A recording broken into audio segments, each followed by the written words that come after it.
Okay. வணக்கம். என் குருநாதர் எழுத்து சித்தர் பாலகுமார் சார் அவர்களை மனதார வணங்கிவிட்டு உங்களுடன் பேச தொடங்குகிறேன். வாழ்வெல்லாம் பாட்டு. இந்த வாழ்வெல்லாம் பாட்டுல நிறைய பாடல்கள் உங்கள்கிட்ட நான் சொல்லிட்டே வரேன். கிட்டத்தட்ட நான் பிறக்கிறதுக்கு முன்னாடியே வந்த படங்களுடைய பாடல்கள் கூட உங்கள்கிட்ட பகிர்ந்துட்டு இருக்கேன்.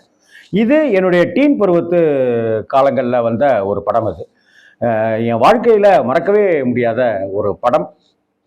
பாட்டு, இசை, கதை எல்லாமே அப்படின்னு சொல்லணும். முதல் மரியாதை. சிவாஜி கணேசன் அவர்களுக்கு பாரதி ராஜாவின் முதல் மரியாதை அப்படிதான் டைட்டில் போடுவார் எப்போதுமே. பாரதி ராஜாவின் 16 வயது நிலை, பாரதி ராஜாவின் கிழக்கே போகும் முறையில், பாரதி ராஜாவின் சிகப்பு ரோஜாக்கள், பாரதி ராஜாவின் முதல் மரியாதை இப்படிதான் டைட்டில் போடுவார். முதல் மரியாதை படத்தில் சிவாஜி சார், ராதா மேடம் அவங்கெல்லாம் நடிச்சிருப்பாங்க.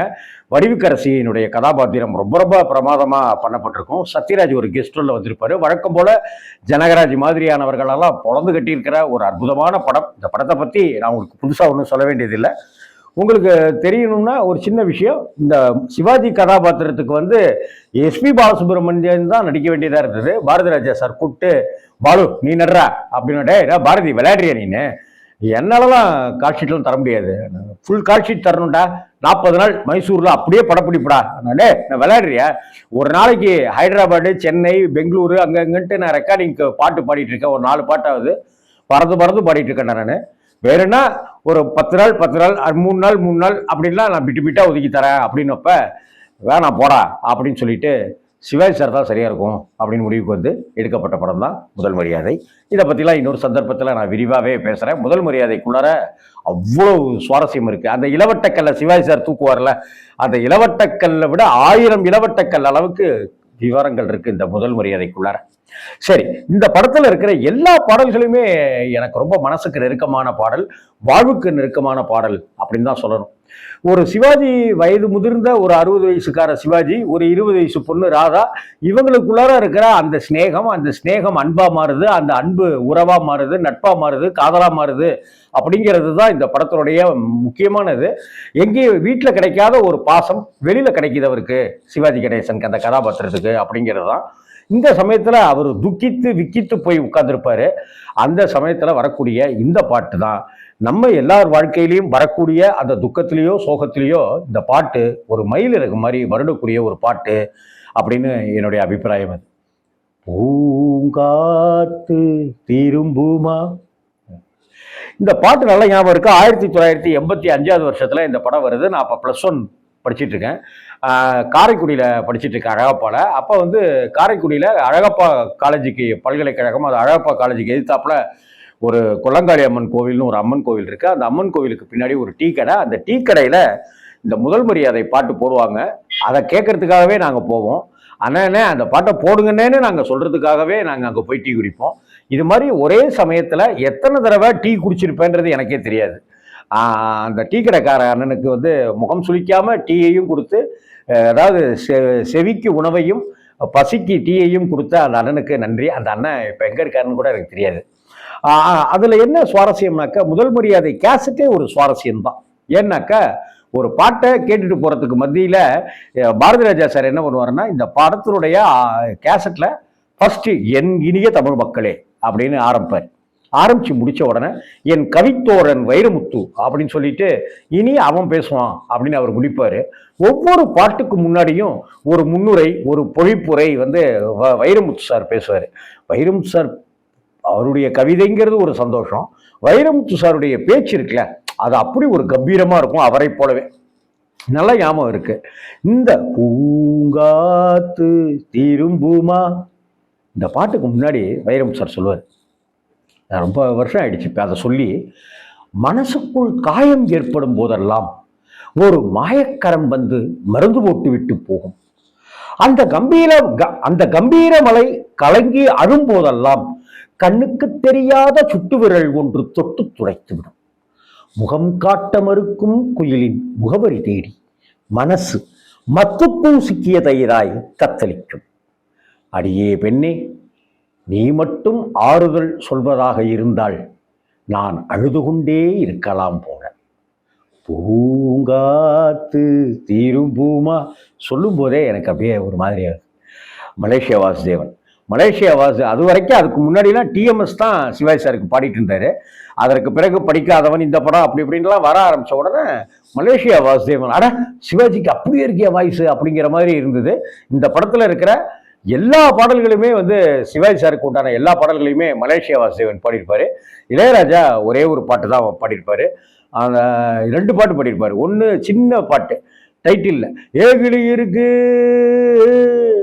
ஏகிளி இருக்கு பழம் இருக்கு ஏரி கரை இருக்கடி சோழ குயில் இருக்கடி சோழ கருது இருக்கு அடபயிருக்குள்ள பருவப்புள்ள பதுங்கி நின்னுக்குச்சா அவ பதுங்க கண்டு குருவி ரெண்டும் ஒதுங்கி நின்னுக்குச்சா சேலையில் சந்தன பேட்டியில் குங்குமம் தொட்டதும் ஒட்டிக்கிச்சா அடி மாலை வரும் சோழ குயில் 2 மத்தாலும் ஒட்டிக்கிச்சா தந்தன தந்தன தந்தன அப்படின்னு ஒரு சின்ன பாட்டு அதை இசைஞானி பாடியிருப்பாரு. அப்புறம் தான் இன்னொரு பாட்டு இருக்க அந்த நிலாவத்தான் நான் கையில பூடிச்சே அந்த பாட்டு. இந்த 2 பாட்டை தவிர எல்லா பாடல்களுமே மேல் வாய்ஸ் வந்து மலேசியா அவர்கள் தான் பாடியிருப்பாரு. குறிப்பா இந்த பாட்டு என்னமோ செய்யுங்க நமக்கு. நம்ம புலம்புவோம்ல, என்னத்தைய மெத்த வாங்கினேன் அதை வாங்கினேன் ஏசியை போட்டேன் தூக்கமும் வரல ஒன்றும் இல்லை டிப்ரெஷனாக இருக்கு அப்படின்லாம் நம்ம புலம்புவோம்ல. இந்த நம்முடைய சக மனிதர்கள் இந்த உலகத்தில் புலம்பிக் கொண்டிருக்கிற அந்த புலம்பலுடைய ஒரு விஷயமாகத்தான் இந்த பாட்டு எல்லோருக்கும் பொருந்தும். சிவாஜி சார் கேரக்டருக்கு மட்டும் இல்லை, ராதாவுடைய ஆறுதல் மட்டும் இல்லை, இது எல்லோருக்குமான பாட்டு, எல்லோருக்குமான வேதனை, எல்லோருக்குமான ஆறுதல் அப்படின்னு தான் நான் பார்க்கிறேன். பூங்காத்து திரும்புமா ஏன் பாட்ட விரும்புமா ஆத்தாடி மனசுக்குள்ள காத்தாடி அப்படின்னு இருக்கும்ல. அந்த இடத்துல பாத்தீங்கன்னா ஃபர்ஸ்ட் அப்படியே ஒரு பாறை மாதிரி இருக்குங்க. அந்த பாறையில சிவாஜி சார் சிங்க மாதிரி உட்கார்ந்துருப்பாருங்க. அந்த இடத்துலதான் பூங்காத்து திரும்புமா ஏன் பாட்ட விரும்புமா பாராட்ட மடியில் வச்சு தாளாட்ட எனக்கொரு தாய்மடி கிடைக்குமா. மடியில தாங்க தாய்மடி. இந்த உலகத்துல நாம யாருடைய மடியில படுத்துக்கிட்டாலும் சரிங்க, நாம குழந்தையாயிடுவோம், அவங்க அம்மாவாயிடுவாங்க. அப்படித்தான் எப்பயோ இறந்து போன அந்த அம்மாவுக்காகவும் அந்த அம்மாவுடைய மடி தருகிற அந்த அமைதிக்காகவும் அந்த 60 வயது சிவாஜி இயங்குறாரு. பூங்காத்து திரும்புமா என்னை யாருமே ரசிக்கலையே ஏன் பாட்ட விரும்புமா பாராட்ட பரவாயில்லையே நல்லா பண்றீங்க, நீங்க நல்லா இருக்குங்க, நீங்க நல்ல மனுஷன், நீங்க யாருமே சொல்லல. பாராட்ட மடியில் வச்சு தாளாட்ட எனக்கொரு தாய்மடி கிடைக்குமா அப்படின்னு சொல்லும்போது அந்த இடத்துல பாரதிராஜா சார் வந்து ஒரு பசுவையும் கண்ணுக்குட்டியும் காமிப்பாரு. கண்ணுக்குட்டி வந்து பசுவோட மடியில அந்த பாலை குடிக்கும். அப்ப அப்படியே சோகத்துல இருக்கிற சிவாஜி டக்குன்னு ஸ்மைல் பண்ணுவாரு. ஸ்மைல் பண்றதை தான் கேமராமேன் கண்ணன் ஃபர்ஸ்ட் காமிப்பாரு. அதுக்கப்புறம் கேமராவை காமிப்பாரு. அங்க ஒரு கண்ணுக்குட்டி வந்து சந்தோஷமா முட்டி முட்டி பால் குடிச்சிட்டு இருக்கும். எனக்கொரு தாய்மடி கிடைக்குமா அப்படின்னு மலேசியாவாசன் சொல்லுவாரு. அப்படியே கேமரா மரங்கள் செடிகள் கொடிகள் அப்படி இப்படின்ட்டுலாம் அப்படியே போயிட்டு அப்படியே ராதாட்ட போய் நிற்கும். அந்த ராதா அங்கிருந்து ராசாவே வருத்தமா அப்படின்னு ஒரு குயில் சத்தம் கேட்கும். சிவாஜி அப்படியே பார்ப்பாரு, ஏன் அங்க இசைஞானி இளையராஜா குயில் சத்தம் கொடுத்தாரு? ராசாவே வருத்தமா அப்படின்னு கேட்குறாங்கல்ல ராதா. அந்த ராதாவோட கேரக்டர் பேரு படத்துல குயில். குயில் ராசாவே வருத்தமா யார் அது? என்னுடைய வருத்தத்தை, என்னுடைய துக்கத்தை, என்னுடைய வேதனையை புரிஞ்சுக்கிட்டு எங்கிருந்தோ ஒரு குரல் கேட்குதே, என்ன ராசாவே வருத்தமா அப்படின்னு சொல்லுதே, என்னைய ராசான்னு சொல்லுதே, வருத்தமானு கேட்குதே அப்படின்னு உடனே அந்த இடத்துல இசைஞானி இளையராஜா பூங்காத்து திரும்புமா ஏன் பாட்ட அப்படின்னு சொல்லும்போது மியூசிக் இல்லாம இருக்கா? இந்த இடத்துல ராசாவே வருத்தமா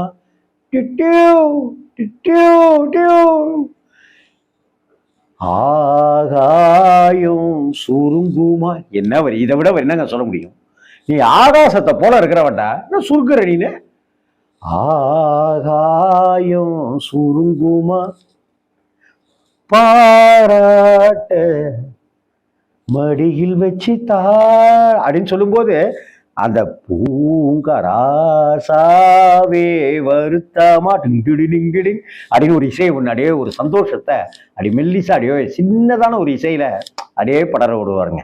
என்னங்க வரலாம் அடே ராசாவே வருத்தமா ஆகாயம் சுருங்குமா ஏங்காதே அத உலகம் தாங்காதே அடுக்குமா சூரியன் கருக்குமா.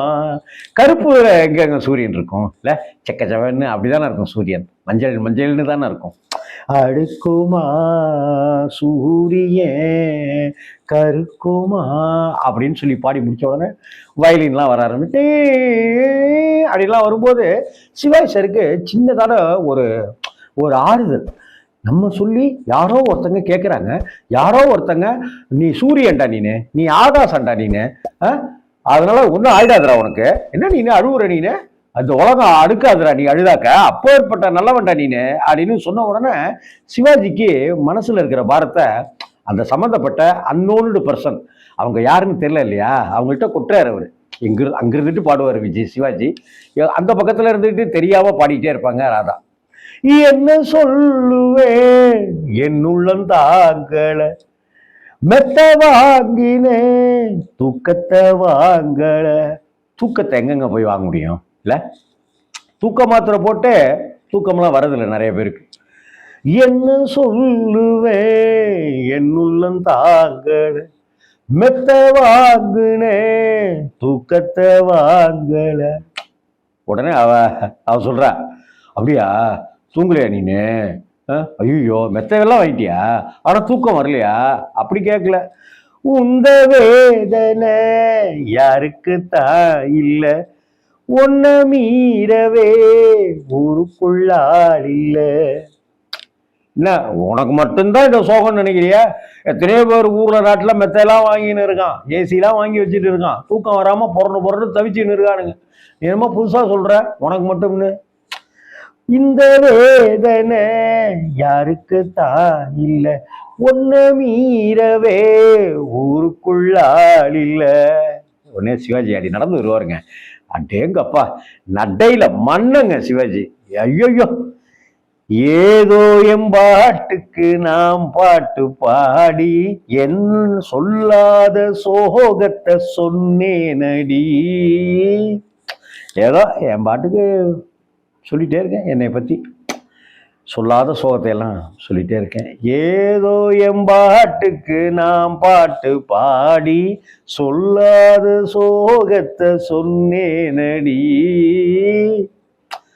உடனே அவன் சொல்றாங்க, சோகராகும் சோகம் தானே தலைவர் போடுவார் குயில் இசை. சோகராகும் சோகம் தானே தலைவர் கேட்பாரு மலேசியா, யாரது போறது? அங்க சித்ராமா, குயில் பாடலாம் தன் முகம் காட்டுமா. குயில் பாடலாம், தன் முகத்தை காட்டணுமா என்ன? குயில் காட்டாட்டினாலும் குயில் குயில் தானே, அந்த கூவுவது, அந்த பாடுறது, அந்த ஆதரவை தர்றது ஒரு தாய்மொழி தானே. குயில் பாடலாம் தன் முகம் காட்டுமா, டிங் டிங் டிங் பூங்காத்து திரும்புமா, ஏன் பாட்ட விரும்புமா, பாராட்ட மடியில் வச்சு தாளாட்ட எனக்கொரு தாய்மடி கிடைக்குமா. இந்த இடத்துல இளையராஜா சார் என்ன பண்ணியிருப்பாருனாக்கா, எனக்கொரு தாய்மடி, இந்த இடத்துல எனக்கொரு தாய்மடி கிடைக்குமா அந்த உங்கிற மாதிரியான ஒரு இசை அந்த இடத்துல வரும். நல்லா கவனிச்சு பார்த்தீங்கன்னாக்கா சிரித்து போயிடுவீங்க, அழுதுருவோம் நம்ம. அடுத்தாப்புல அவரே அழுகுறாரு பாருங்க. உள்ளே அழுகிறேன் வெளியே சிரிக்கிறேன், நல்ல வேஷம்தான் வெளுத்து வாங்குனேன். சிவாஜி கட்டி இருக்கிற இதுவரை நடித்திருக்கிற வேஷங்கள் எல்லாம் சாதாரணமானதாங்க. அங்க ஒரு கிழவன், ஊர் பெரியவர், அந்த பெருசு, ஊர் பெருசு, நாட்டாம தலைக்கட்டு, அவர் சொல்றாரு, உள்ளே அழுகிற வெளியே சிரிக்கிற, நல்ல வேஷம்தான் வெளுத்து வாங்குறேன். உடனே அவங்க ராதா, உங்க வேஷம்தான் கொஞ்சம் மாறணும், எங்க சாமிக்கு மகுடம் ஏறணும். அதுக்கு முன்னாடி ஆகாசத்தை போலடா நீனு, சூரியனை போலடா நீனு அப்படின்ட்டுலாம் சொன்னவங்க சாமியாவே பாக்குறாங்க ராதா சிவாஜிய. குலசாமிடா நீனு, என் சாமிடா நீனு, என் தெய்வம்டா, என் கடவுள்டா நீன்னு கதாநாயகி சொல்றா. அந்த 20 வயது பெண் அந்த 60 வயது காரனை காதலிக்கிறதுக்கு என் கடவுள்டா நீன்னு சொல்றதை விட வேற என்ன காரணம் இருக்கணும்? காமம் கிடையாது, செக்ஸ் கிடையாது, உடல் கிடையாது, அங்க மேட்ரு மனசு, அன்பு, நேயம், கருணை, வாஞ்சை.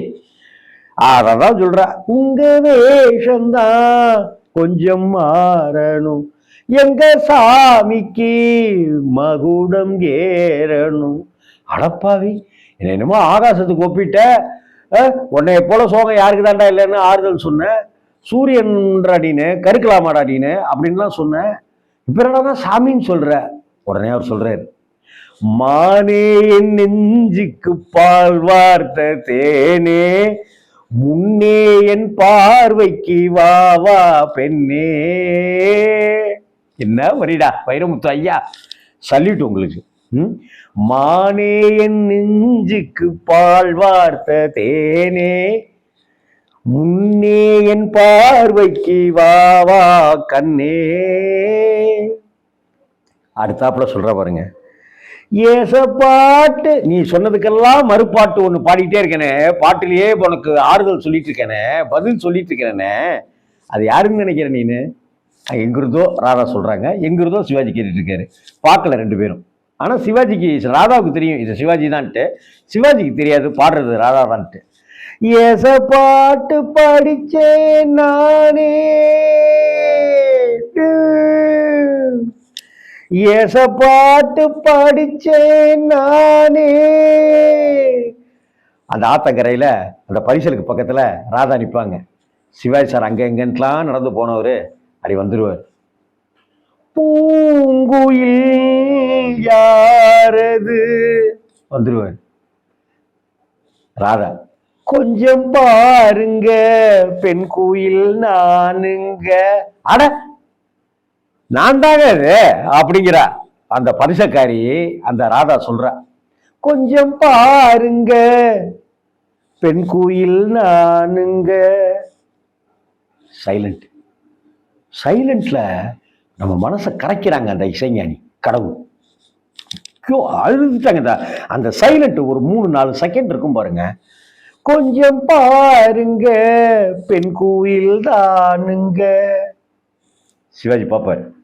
ராதாக்கு க்ளோஸ் அப்பு, சிவாஜிக்கு க்ளோஸ் அப்பு, ராதாக்கு க்ளோஸ் அப்பு, சிவாஜிக்கு க்ளோஸ் அப்பு. அங்கே இருந்து நடந்து வருவாருங்க இசைஞானி இளையராஜா. அங்கே ஒரு வேலையை காப்பார். அடி நீதானா அந்த குயில் அடே உற்சாகமா இப்ப இசை போக ஆரம்பிச்சது. அடி நீதானா அந்த கோயில், யார் வீட்டு சொந்த கோயில், ஆத்தாடி மனசுக்குள்ள காத்தாடி. காத்தாடி மனசுக்குள்ள காத்தாடி வந்துருச்சு. பறந்ததே உலகமே மறந்ததே. தலைவர் சிவாஜி சொல்றார் மலேசியாவில், நான் தானே அந்த கோயில் தானா. நீ ஒன்றும் கூப்பிட்டு வரல, நீ கூப்பிட்டதுனால வந்து நினைச்சிட்டியா? நானே ஆசைப்படுறேன்டா உன் மேல. நான் தானே அந்த கோயில், தானாக வந்த கோயில், ஆத்தாடி மனசுக்குள்ள காத்தாடி பறந்ததா உலகந்தான் மறந்ததா.